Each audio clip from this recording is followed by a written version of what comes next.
ao Baú IPP. Hoje nós tiramos lá do fundo do baú uma aula de EBD do nosso querido reverendo Arival Dias Casimiro, sobre Deuteronômio. E olha que essa aula foi lá de 2016. Vamos ver o que de bom ela nos traz aqui em 2020? Então, antes disso, vamos ler uma passagem de Deuteronômio, capítulo 31, do verso 24 ao 29, para a gente já ir meditando? Tendo Moisés acabado de escrever integralmente as palavras dessa lei no livro, deu ordem aos levitas que levavam a arca da aliança do Senhor, dizendo: Tomai este livro da lei e ponde-o ao lado da arca da aliança do Senhor, vosso Deus, para que ali esteja por testemunha contra ti. Porque conheço a tua rebeldia e a tua dura cerviz. Pois, se vivendo eu ainda hoje convosco, sois rebeldes contra o Senhor, quanto mais depois da minha morte? Ajuntai perante mim todos os anciãos das vossas tribos e vossos oficiais, para que eu fale aos seus ouvidos, e estas palavras, e contra eles, por testemunhas, tomarei os céus e a terra. Porque sei que depois da minha morte, por certo, procedereis corruptamente e vos desviareis dos caminhos que vos tenho ordenado. Então, este mal vos alcançará nos últimos dias, porque fareis mal perante o Senhor, provocando a ira com as obras das vossas mãos. Então, a enquete de hoje é: você sabe qual a mensagem principal do livro de Deuteronômio?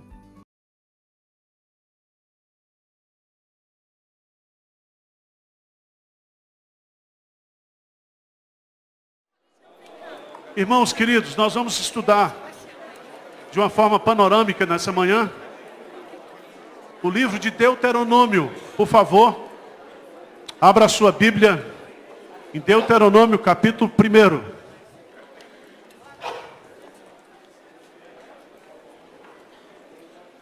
Deuteronômio, capítulo 1.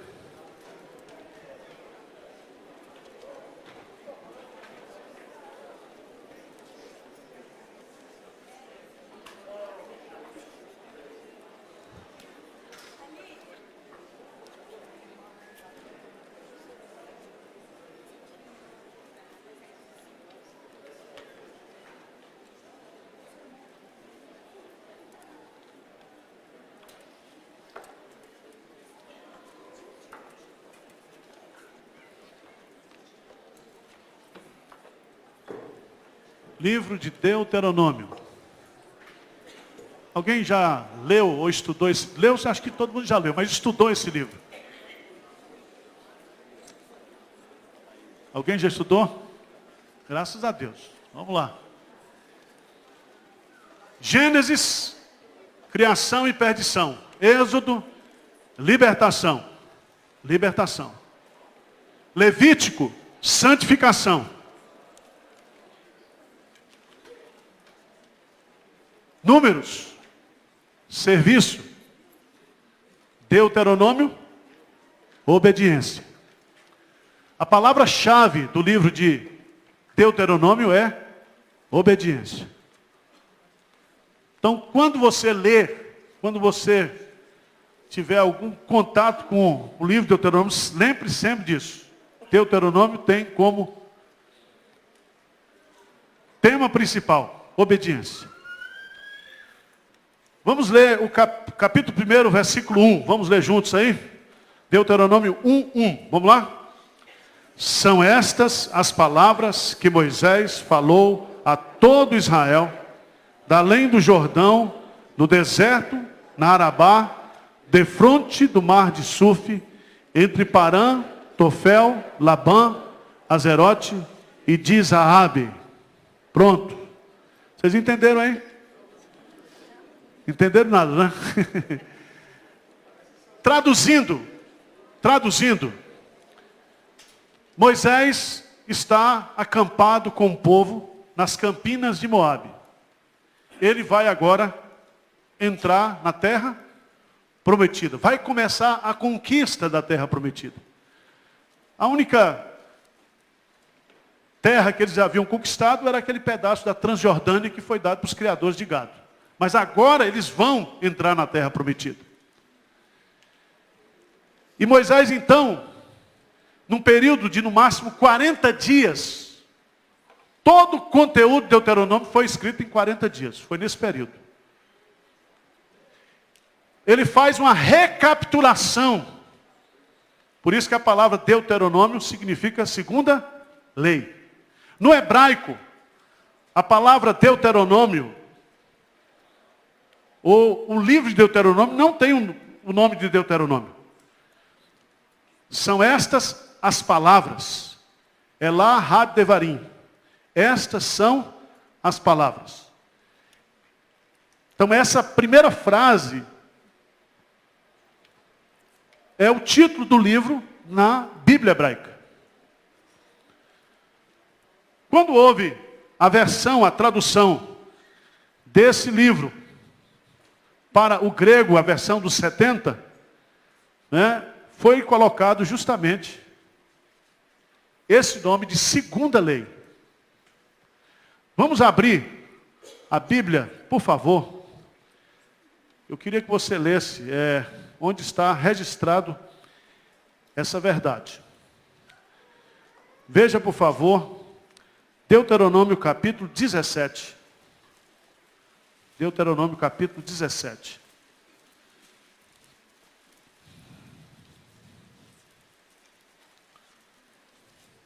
Versículo 18.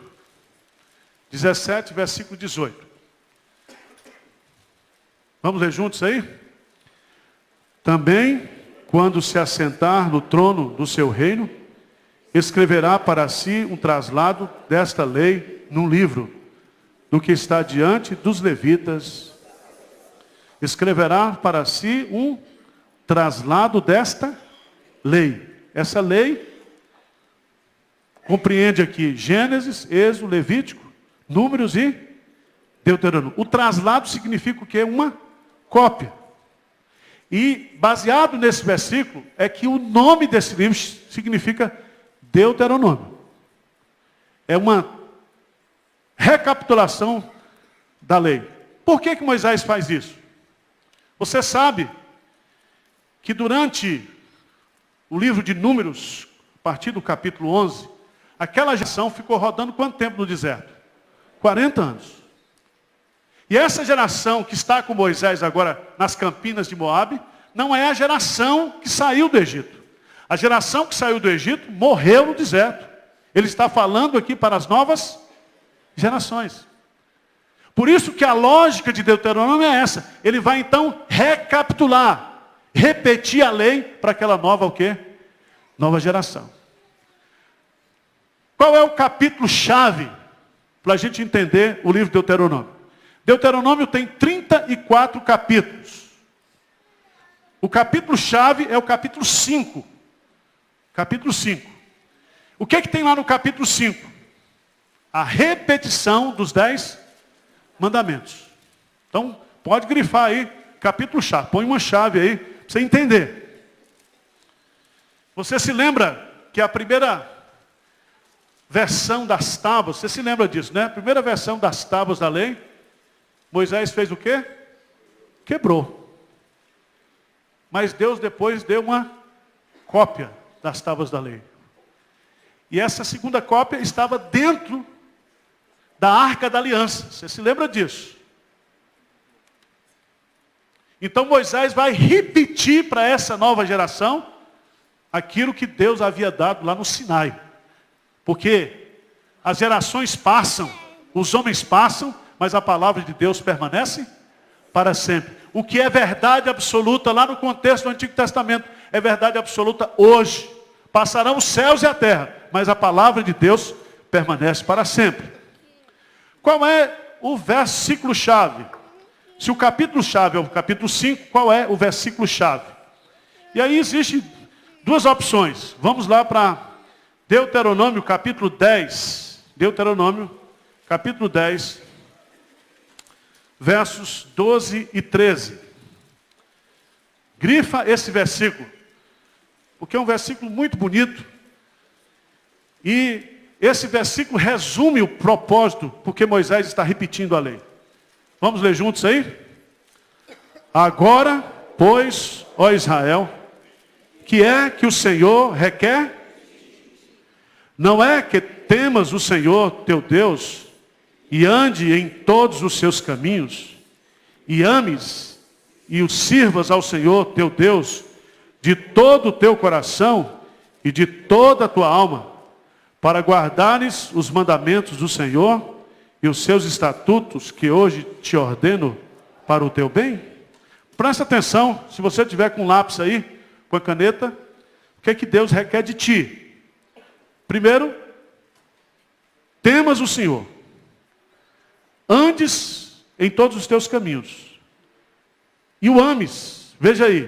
Temer, andar, amar, servir e obedecer. E guardar os mandamentos. Preste atenção. Que o mandamento aí, desde Deuteronômio, e por isso, Deuteronômio é citado no Novo Testamento mais de 40 vezes. Deuteronômio era o livro predileto de Jesus. O apóstolo Paulo também cita muito Deuteronômio. Os autores do Novo Testamento, eles têm uma verdadeira admiração pelo livro de Deuteronômio. Como é que a gente dividiria? Para fixar na memória, né? Eu gosto sempre de... Você põe um traço, uma linha, põe capítulo 1, capítulo 34. Aqui no meio, capítulo 5, você põe o capítulo-chave. Você vai dividir essa linha em 3 partes. E essa primeira parte vai do capítulo 1 até o capítulo 4. E a gente pode resumir esses 4 primeiros capítulos com a palavra lembra-te. Lembra-te. Moisés faz uma recapitulação do que Deus fez até chegar ali nas campinas de Moabe. Em outras palavras, Moisés está dizendo para a nova geração, olha para trás, olha o que Deus já fez. Do versículo 5 até o versículo 27, a palavra-chave é obedeça. Não olhe para trás, mas olhe para cima, olhe para o alto. Olhe para o alto. E a terceira divisão vai do versículo 27 ao versículo 34. Moisés está dizendo o quê? Olha para frente. Olha para frente.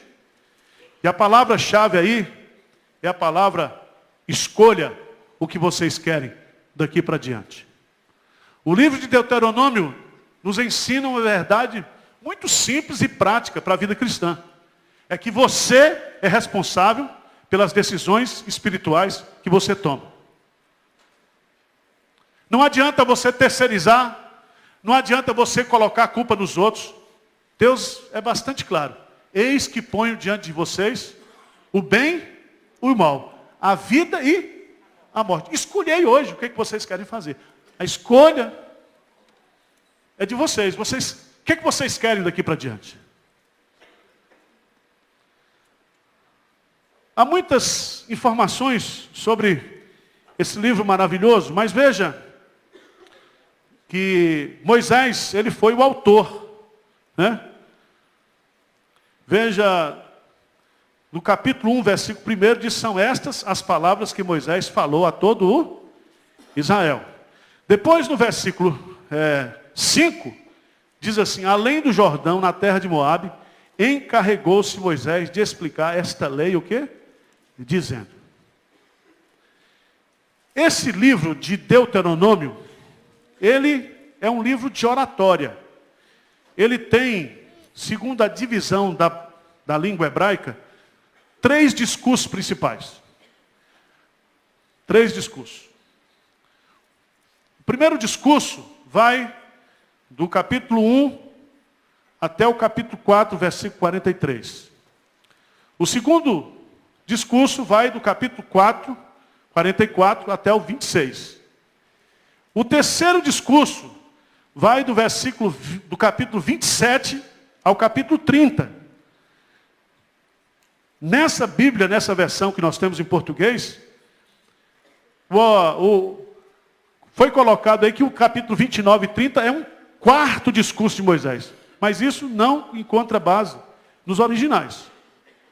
Isso é uma ilação daqueles que fizeram essa versão em português. Então nós temos aí 3 discursos principais e os últimos 3 capítulos, você tem Moisés, então, fazendo 3 coisas interessantes lá. Ele canta, ele abençoa, e o último capítulo fala sobre a morte de Moisés. E aí você pode dizer para mim, mas quem escreveu sobre a morte dele se ele tinha morrido? Eu não sei. Eu não sei. Pergunte os universitários celestiais, porque eu não sei. Existe uma discussão que foi Josué, existe uma discussão que poderia ser de um dos escribas assistentes, alguém que estava com Moisés, que completou lá esse texto. Mas vamos caminhar, porque eu acho que é muito maravilhoso você entender. Veja aí, capítulo 1, você vai folheando a Bíblia comigo. 1, 2, 3.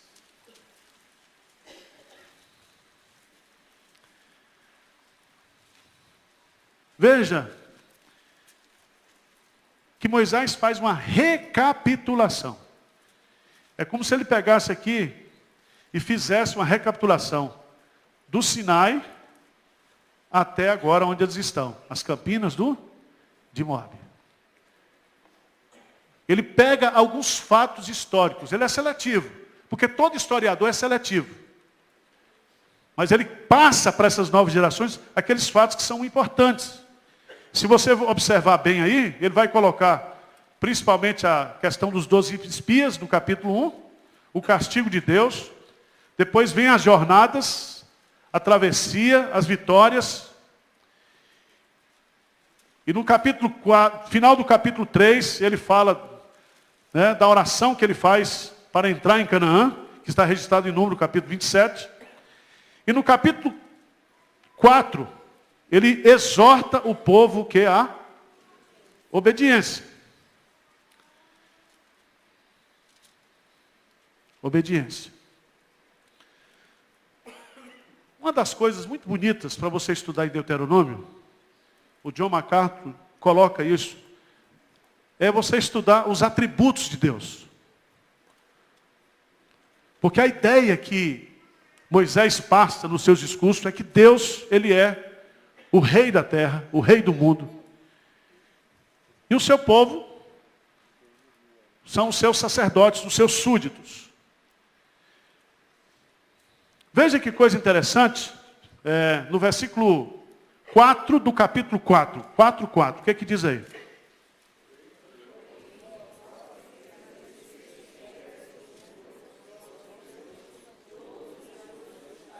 Então, grifa essa Bíblia. O segredo de estar vivo é ser o quê? Fiel a Deus. A geração que foi infiel morreu onde? No deserto. Não vai entrar na terra prometida. E ele diz, o segredo, porque vocês estão vivos e vocês vão entrar, é a fidelidade. A única coisa que Deus requer dos seus dispenseiros é que cada um seja encontrado fiel. No capítulo 4, versículo 7, vê comigo aí, vamos ler forte esse versículo, grifa esse versículo aí também.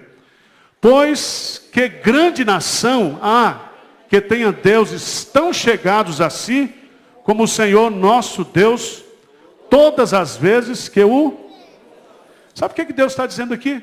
Não existe Deus mais acessível do que o Deus verdadeiro.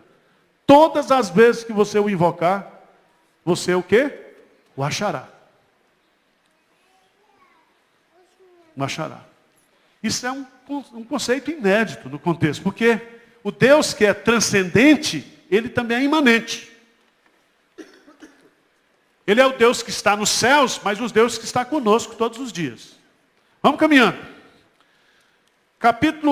Final do capítulo 4, nos versos 41 a 43, tem essas cidades chamadas cidades de refúgio. Também essas cidades estão lá registradas em Números e também em Josué.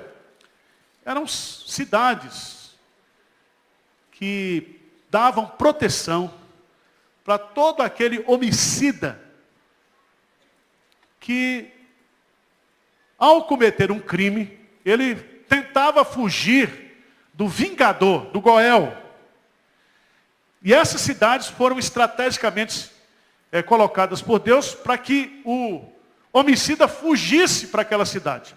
Quando ele entrava naquela cidade, ele recebia um habeas corpus espiritual, ninguém podia tocar nele. O vingador não podia entrar ali. Essas cidades de refúgio, elas são um tipo de Cristo, porque Cristo é o nosso refúgio. Cristo é o refúgio para todos aqueles que são homicidas, que são pecadores. Por isso que chama a cidade de refúgio. Veja aí, a partir do 44, começa aí o segundo discurso de Moisés. Esta é a lei que Moisés propôs aos filhos de Israel. Então você vai colocar aí, junto à palavra lei, lei. Quando Moisés fala em lei, essa lei está dividida em 3 partes. Existe a lei moral, os 10 mandamentos, por exemplo. Princípios o quê? Morais. Existe a lei civil, que são os princípios que são especificamente ligados à nação de Israel. Sobre o divórcio, sobre o homicida, tudo aquilo que regulamentava Israel como nação, como povo, como Estado de Direito. E tem, em terceiro lugar, aquilo que nós chamamos de lei cerimonial, que é aquela lei que está lá em Levítico. Quando Jesus Cristo diz, eu não vim revogar a lei, mas eu vim o quê? Cumpri-la. Jesus cumpriu a lei no seu sentido pleno. Tudo aquilo que a lei cerimonial tipificava, através dos seus sacrifícios, através da expiação dos animais, aquilo que era o tabernáculo, tudo aquilo era sombra que apontava para Jesus. Se você observar também, quando Jesus diz, eu não vim revogar a lei, mas vim cumpri-la, é porque Jesus cumpriu a lei por nós. E por causa da justiça de Cristo, é que eu estou perdoado e que você está perdoado. Diz amém aí, por favor. Amém. Não adianta pegar a lei e tentar fazer da lei uma escada para entrar no céu. Deus vai derrubar você na primeira. Você coloca a lei na porta do céu, vem um anjo, empurra a escada, você cai com escada e tudo. Porque você não entra no céu pela lei. Ninguém será justificado pelas obras da lei. Então, para que a lei foi dada? A lei foi dada para revelar o nosso pecado, a nossa doença. E essa doença que a lei revela, faz com que nós corramos para a medicina da graça, o remédio da graça de Deus. Amém? Então, a lei revela aquilo que eu sou. A lei diz assim, não matarás, e eu mato. Não roubarás, e eu roubo. A lei vai revelando o pecado que existe na minha natureza. Capítulo 4, versículo 44, então começa o sermão. Depois, capítulo 5, a repetição dos 10 mandamentos. A repetição dos 10 mandamentos. No capítulo 5, a partir do versículo 22, Moisés é colocado aí como mediador da lei entre Deus e o povo. Eu quero que você abra a Bíblia lá no Evangelho de João, capítulo 1, versículo 17 e 18. E você anota junto disso aí, anota aí nesse texto aí, a partir do versículo 22, você vai ler para mim o que está lá em João 1, 17 e 18. O que é que diz aí? João 1, 17 e 18. Pode ler junto aí, por favor.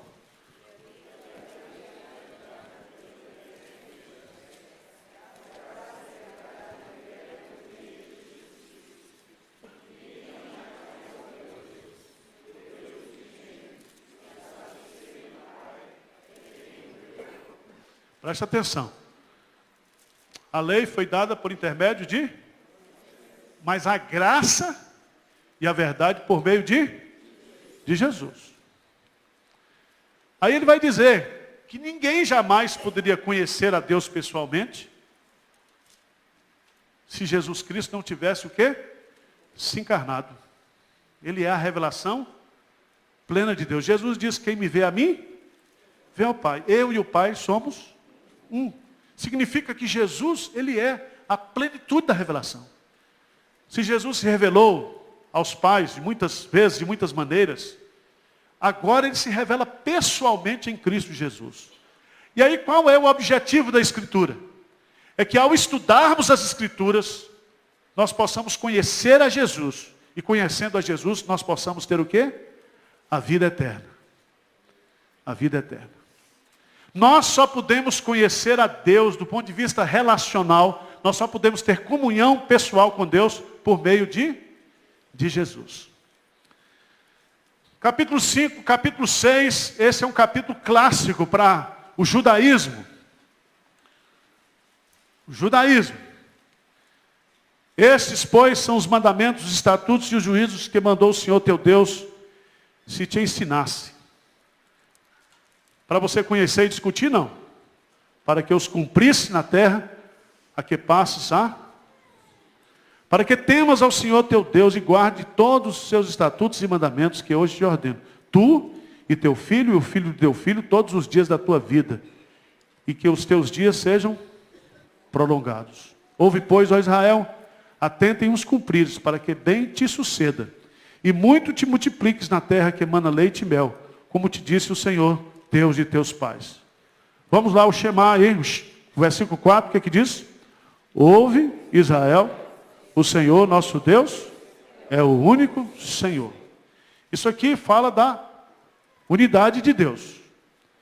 Por isso que o judeu tem uma dificuldade tremenda de aceitar Jesus Cristo como Deus, porque na cabeça dele, só o Senhor é Deus. E isso é recitado hoje nas sinagogas. Isso está presente na prática da religião judaica. Se você observar bem, você vai descobrir que esse mandamento aqui mostra que a fé, ela não é ensinada na igreja. A fé é ensinada onde? Dentro de casa. A fé começa em casa. E aí você vai descobrir, a partir do versículo 5, amarás, pois, o Senhor teu Deus de todo o teu coração, de toda a tua alma, de toda a tua força. Essas palavras que hoje te ordeno, estarão no teu coração. Tu as inculcarás a teus filhos, e delas falarás assentado em tua casa, andando pelo caminho, e ao deitar-te, ao levantar-te. Presta atenção que aqui nós temos a base da vida espiritual da nação e da igreja. Nós aprendemos a fé em casa. Lembra de Timóteo? Timóteo, você tem uma fé que não é fingida. Uma fé que habitava na tua mãe, na tua avó e na tua mãe. Nós aprendemos as sagradas letras, que podem nos tornar sábios para a salvação, no ambiente o quê? Familiar. É mandamento de Deus, irmãos. Mandamento de Deus. Então não vamos terceirizar a nossa responsabilidade como pais. Capítulo 7. Vamos capítulo 7. Admoestações contra a infidelidade. Veja que coisa linda, nos versos 6 e 7. Doutrina da eleição, tá? Se você não entende, não acredita na eleição, é problema seu. Mas Deus nos escolheu. Deus nos escolheu. Ah, pastor, por que ele não escolheu um? Isso não sei, meu irmão. Tem que perguntar para ele. Eu não tenho resposta. Vê o que diz aí. 6 e 7. Vamos ler juntos? Porque tu és povo santo ao Senhor teu Deus. O Senhor teu Deus te escolheu para que lhes fosse o seu povo próprio, de todos os povos que há. Não vos teve o Senhor afeição, nem vos escolheu, porque fostes mais numerosos do que qualquer povo, pois éreis o menor de todos os povos. Mas porque o Senhor vos amava, e para guardar o juramento que fizeram a vossos pais, o Senhor vos tirou com mão poderosa, e vos resgatou da casa da servidão, do poder de Faraó, do rei do Egito. Preste atenção que a libertação é consequência da eleição. O povo foi tirado do Egito porque Deus amava esse povo de forma incondicional. E se você acha, como Malafaia já disse na televisão, que a doutrina da eleição é a doutrina do diabo, não é não. A doutrina da eleição é uma expressão do amor de Deus. Os eleitos de Deus são os amados do Senhor. Tá certo? E esse amor é ágape, esse amor é incondicional. A razão desse amor não está no objeto amado. O objeto amado não presta, não vale nada. Mas está na incondicionalidade, na espontaneidade, na soberania de Deus. Eu amei a Jacó e aborreci a Esaú.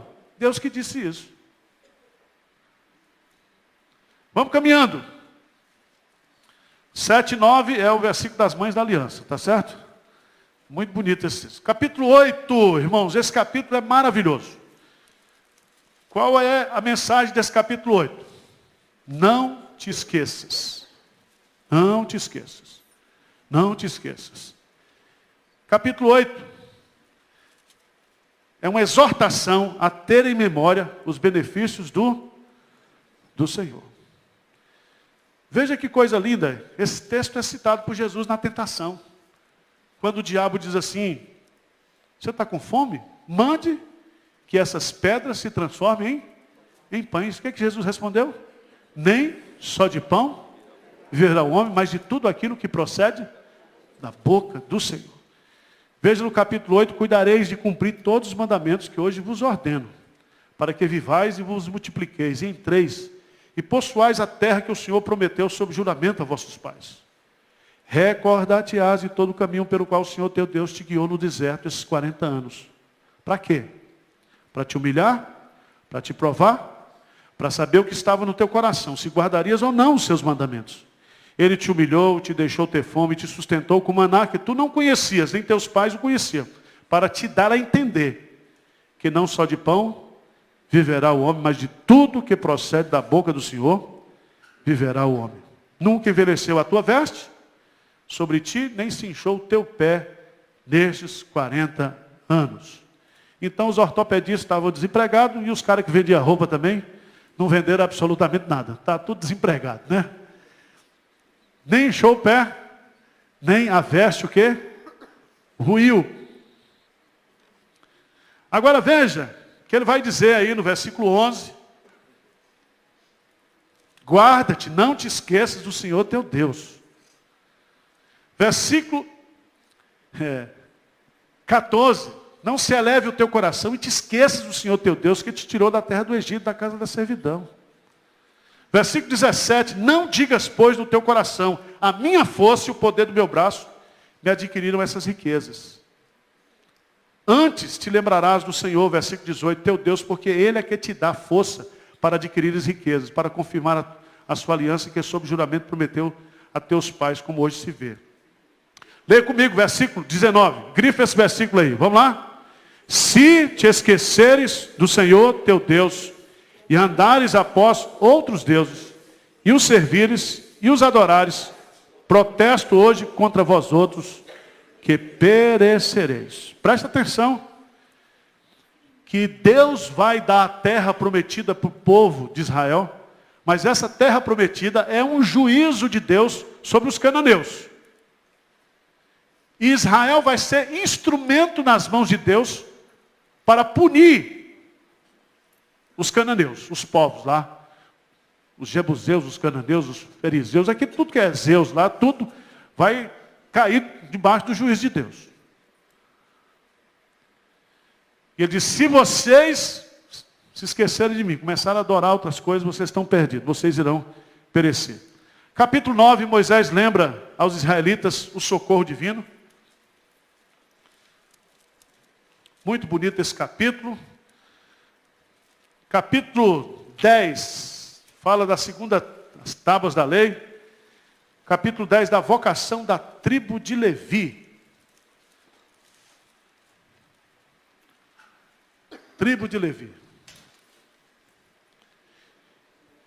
Capítulo 10, a partir do versículo 12, vem novamente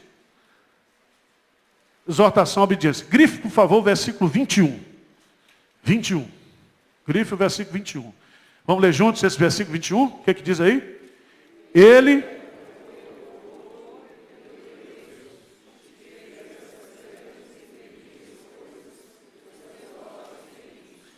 é o teu louvor. Será que eu tenho motivo para louvar a Deus? Se você tem Deus, Ele é o teu louvor. O Senhor é a razão da nossa adoração. Ele. Aí você vem para o culto. Pastor, qual é a atração do culto hoje à noite? É Deus. Não vai ter aqui nenhum cantor sertanejo, nenhum pregador internacional, não tem. Ele é o teu louvor. Ele é o teu louvor. Vamos louvar a Deus porque Ele é digno do nosso louvor. Fica-lhe bem o cântico de louvor. Ele habita no meio dos louvores. Capítulo 11, irmãos, maravilhoso esse capítulo, fala sobre os benefícios da obediência.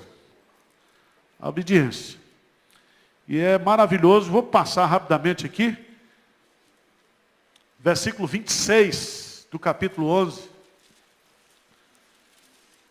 Quero chamar a sua atenção para o que Moisés está dizendo aí. O que diz aí? Versículo 26. Eis que hoje ponho diante de vós a bênção e a maldição. Presta atenção. Presta atenção. Bênção e maldição procede de Deus. Tem muita gente, pastor, e se fulano me amaldiçoar?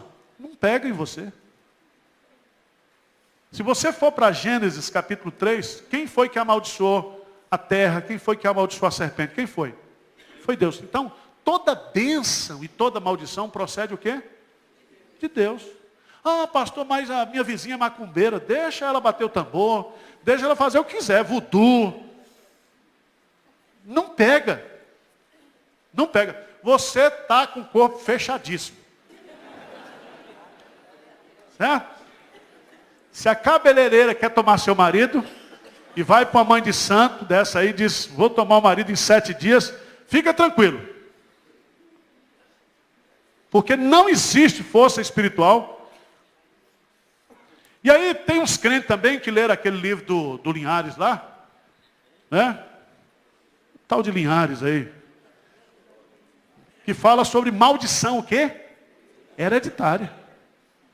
E você, minha irmã, se chama Maria das Dores. E você chegou agora aos 60 e dói aqui. Você Deus, eu sou amaldiçoada. Botaram esse nome, né? Ô Maria do Socorro, eu vivo sempre pedindo socorro. Abra a sua Bíblia em Gálatas, capítulo 3, versículo 13. Isso é teologia de boteco, tá? Gálatas, capítulo 3, versículo 13. Por favor, se você é crente, lembra de Balaão? Balaão diz para o rei, eu não posso amaldiçoar aquele que Deus o quê? Abençoou. Maldição não pega em crente. Amém? Agora veja o que diz em Gálatas capítulo 3. Vai, o que diz aí? 3:13. Lê forte, gente, por favor.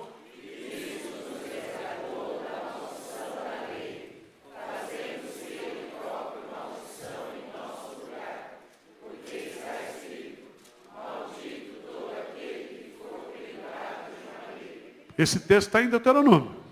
Mas eu quero que vocês entendam o seguinte aqui. Se você está em Cristo Jesus, você foi liberto de todas as maldições. Pastor, eu era macumbeiro, né? Meu pai consagrou meu filho. No dia que Cristo entrou na sua vida, você foi liberto. Não tem maldição mais. Você é uma nova criatura. Nenhuma condenação há para aquele que está em Cristo Jesus. Porque às vezes o crente, ele se converte, mas ele fica preso ao passado. Será, pastor, que o que aconteceu comigo aqui não é coisa que eu fiz de errado lá no passado? Será que que eu não estou pagando, meu filho aqui está passando por isso, eu estou pagando porque eu fiz isso com uma filha do outro, está não sei aonde. Não é assim não, meu irmão. Davi dizia para Deus, Senhor, perdoa os pecados da minha juventude. Porque se Deus fosse castigar a gente pelos pecados da juventude, Milton e Rafael não estavam aqui. Esses dois aqui, ó. 2 presbíteros, né? Não estavam aqui. Vamos lá, capítulo 12, o lugar do culto verdadeiro. E aí a gente vai aprender em Deuteronômio que o culto é do jeito de Deus. É Ele que determina como Ele quer ser o quê? Adorado. Eu sei que você é criativo demais. Eu sei que você é uma pessoa assim que tem uma capacidade até para ajudar a ensinar o Espírito Santo. Você gosta de dar conselho para o Espírito Santo. Mas fica com a revelação. Fica com a Bíblia, meu irmão. Não inventa, não. Às vezes a gente quer fazer para Deus aquilo que Ele não está pedindo. Quando nós deveríamos fazer aquilo que Ele está o quê? Pedindo. Pedindo. Então, o pastor trouxe a mensagem aqui hoje. Para nós. Não tem atalho, não tem caminho curto. Deus é artesanal. Tem que ser com vida devocional. Se a igreja aqui quer experimentar um avivamento, se nós queremos ter vida com profundidade com Deus, nós precisamos individualmente cuidar da nossa vida, o quê? Devocional. Todo mundo com vida. Não tem outro caminho, não. Não tem. Capítulo 12.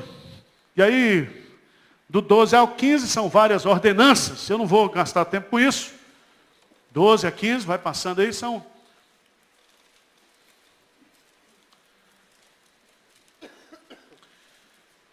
e 11, eu queria que você lesse aí, porque o populismo sempre existirá. Sempre Deus levantará um Maduro, um Lula, um Perón. O que diz aí? Jesus citou esse versículo. Citou ou não citou? 15 e 11, o que diz? Pois nunca deixará de haver pobres na terra. Por isso eu te ordeno, livremente abrirás a mão para o teu irmão, para o necessitado, para o pobre. Não é por você ajudar o necessitado com o dinheiro do governo. Nem dar a cesta básica com a cesta da igreja. Você abre a sua mão. Não faça farol com o chapéu dos outros. Tá certo? É você. E pobre sempre teremos na terra. Isso não é uma profecia do caos, né? Mas Deus está colocando isso aí. Capítulo 16, as festas, as 3 principais festas, quais são? Páscoa, Pentecoste e Tabernáculo. Essas 3 festas o judeu tinha que ir obrigatoriamente em Jerusalém. Capítulo 17, nós temos aí algumas bases para a monarquia. Ele vai explicar, principalmente dos versos 14 a 20. Ele vai falar sobre os deveres. Quando Deus já previa tudo, né? Que o povo pediria um rei lá adiante. E Deus então já fala sobre o rei aí. A eleição e os deveres de um rei de 14 a 20 do capítulo 17. Capítulo 18, irmãos. Capítulo 18. Capítulo 18. Veja que coisa linda. Está aí no versículo 2. Qual é a nossa herança? Todo mundo aqui, hoje, é levita, porque não é da tribo de Levi, mas é porque nós somos sacerdotes do Deus vivo. E veja, grifa esse versículo 2 do capítulo 18. O que diz aí? Pelo que não terão...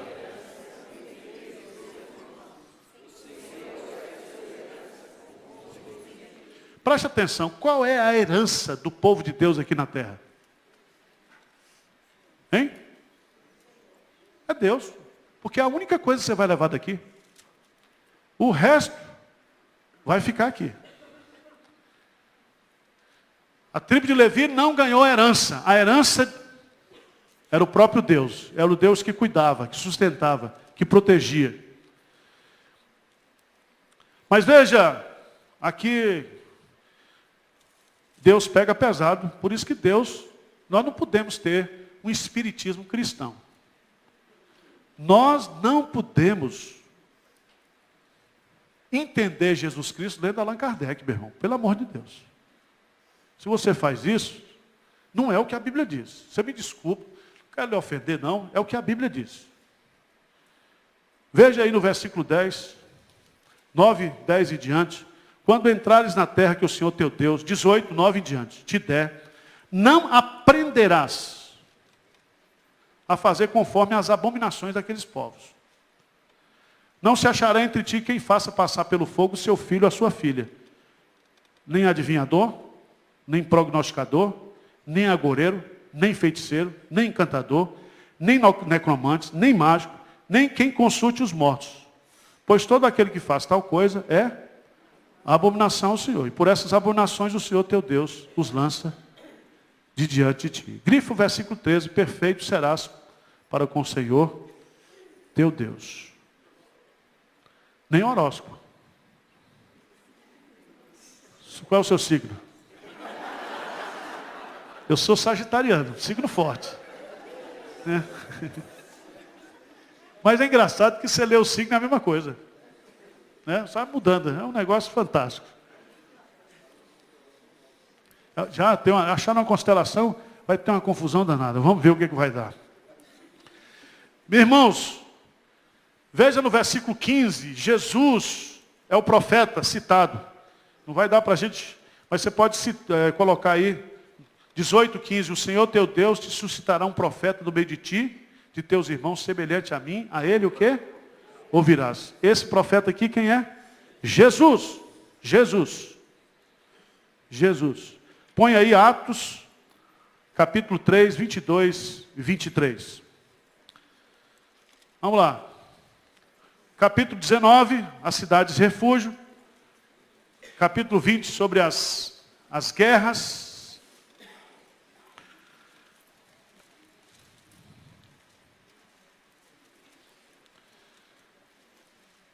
Capítulo 22, versículo 5.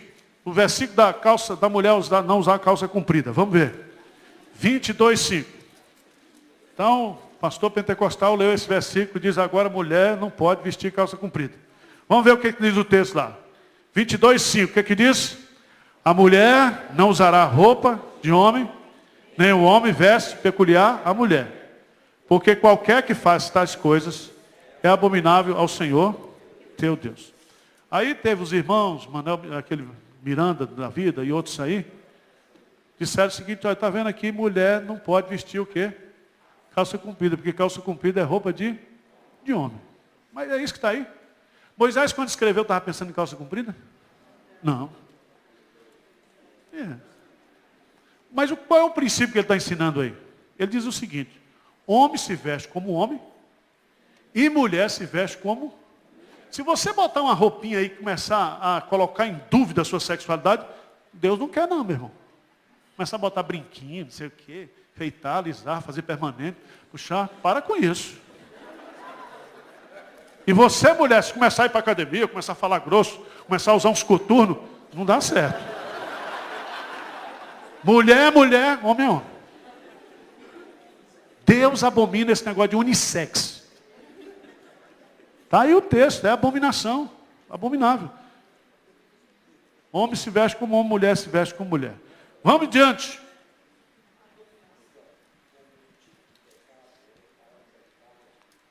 É gravidade, porque abominação é pior do que odiar. Lembra daqueles pecados lá, que está lá em Provérbios? Que tem 7 pecados, tem 5 que Deus odeia, mas tem outro que ele abomina, aquele que semeia contenda entre os... Então a abominação é pior, é uma rejeição total de Deus, completa de Deus. Vamos adiante. Capítulo 23, versículo 13.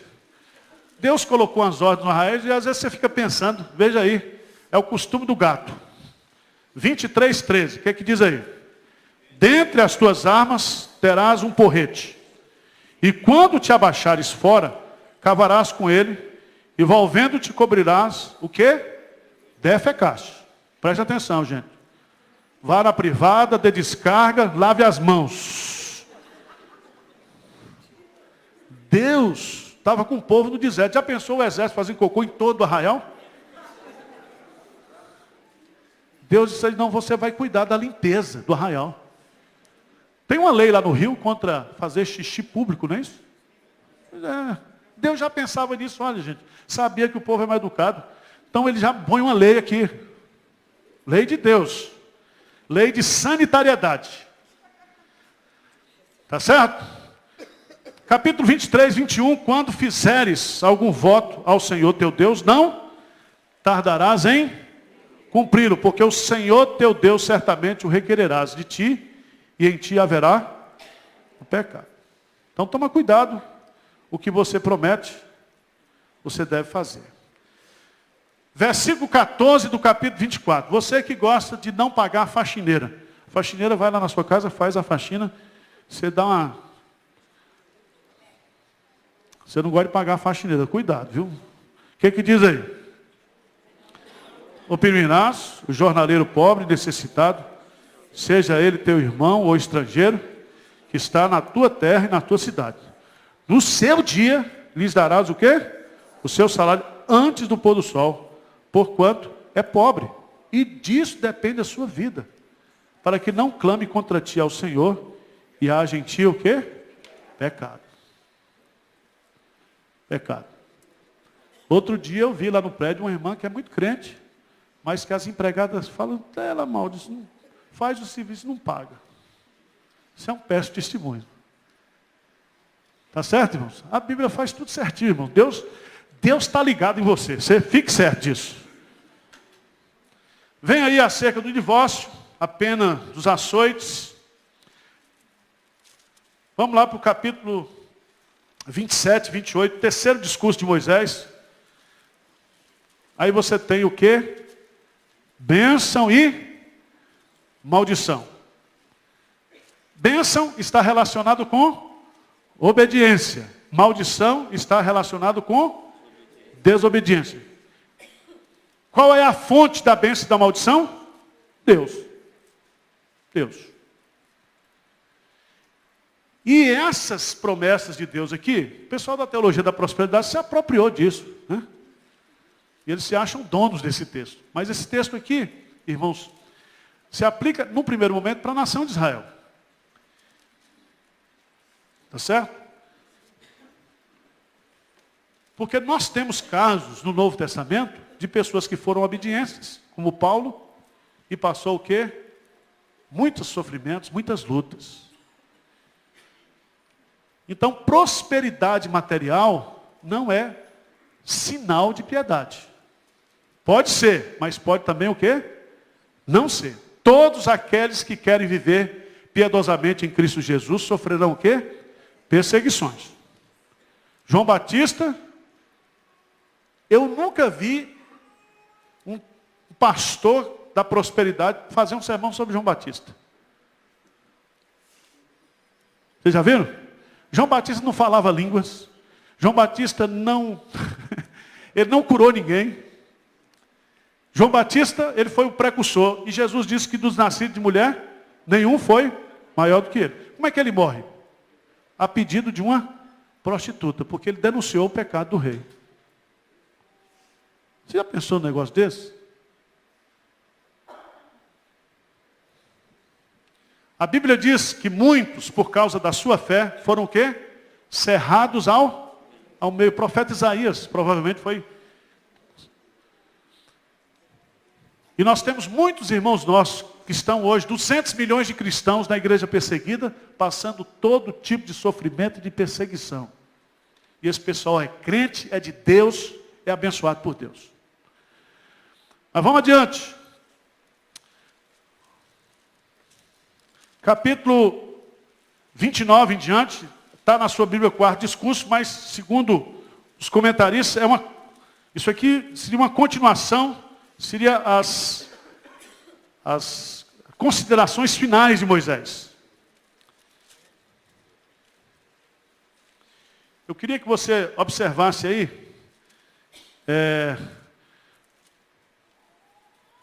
no capítulo 31, versículo 8. Grife esse versículo na sua Bíblia, por favor. As últimas disposições de Moisés. Moisés, então, nomeia Josué como seu sucessor, porque Deus é quem escolheu Josué. 8, o que diz?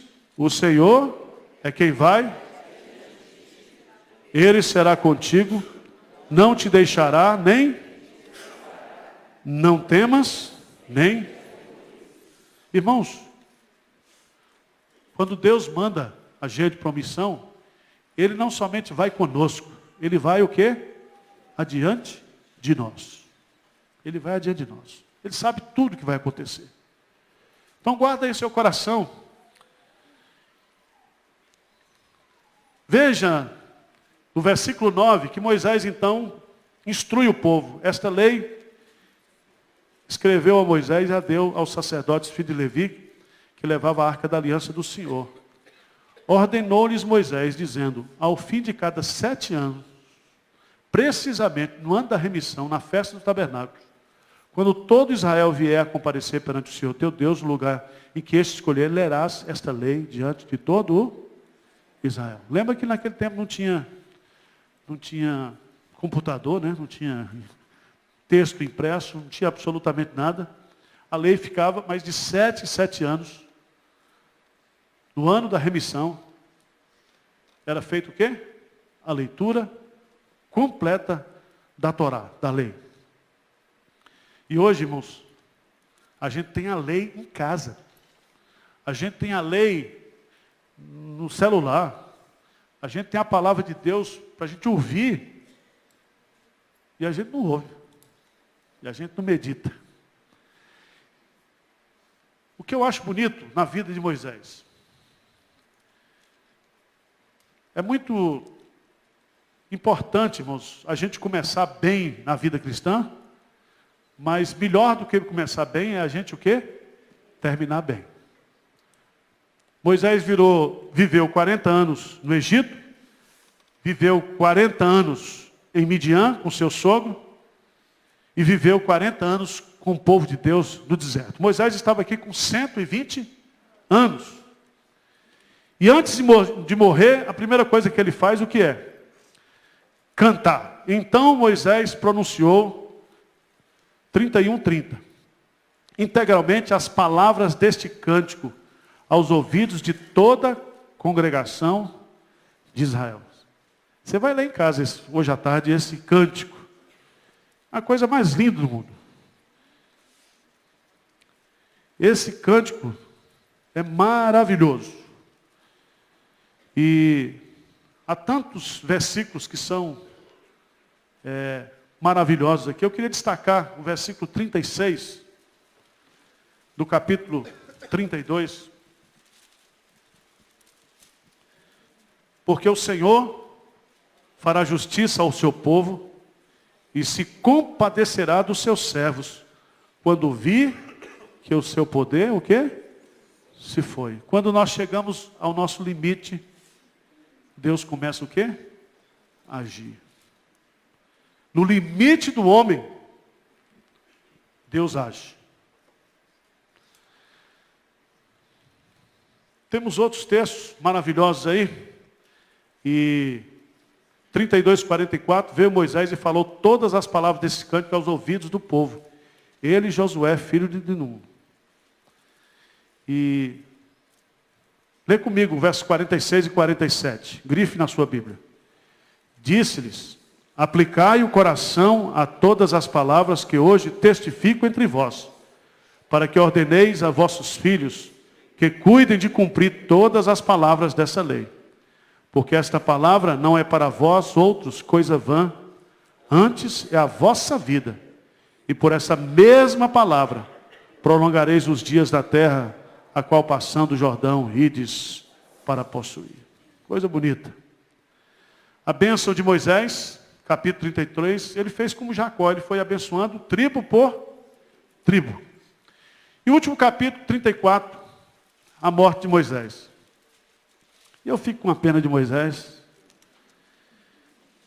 Deus podia ter quebrado o galho dele, deixado ele entrar, né? Pelo menos a conquista de Jericó, para ter um pouco de emoção. Mas Deus falou, não vai lá, sobe, olha, e você vai morrer.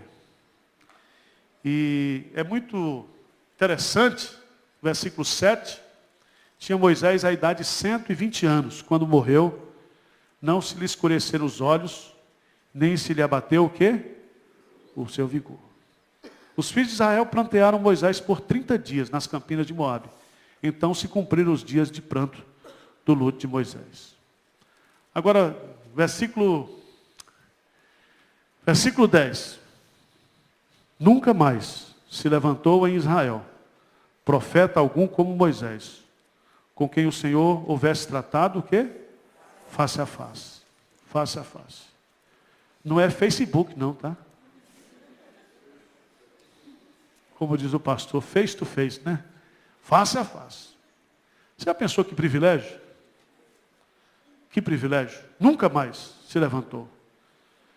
E nunca ninguém fez sinais e maravilhas por mando do Senhor, como fez o quê? Moisés.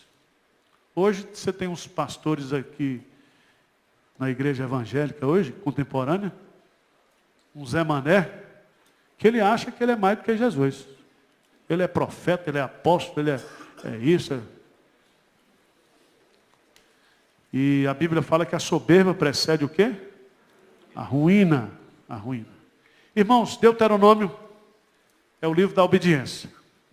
Semana que vem, nós teremos classe única. Presta atenção, semana que vem, o culto vai começar às 7 horas da manhã.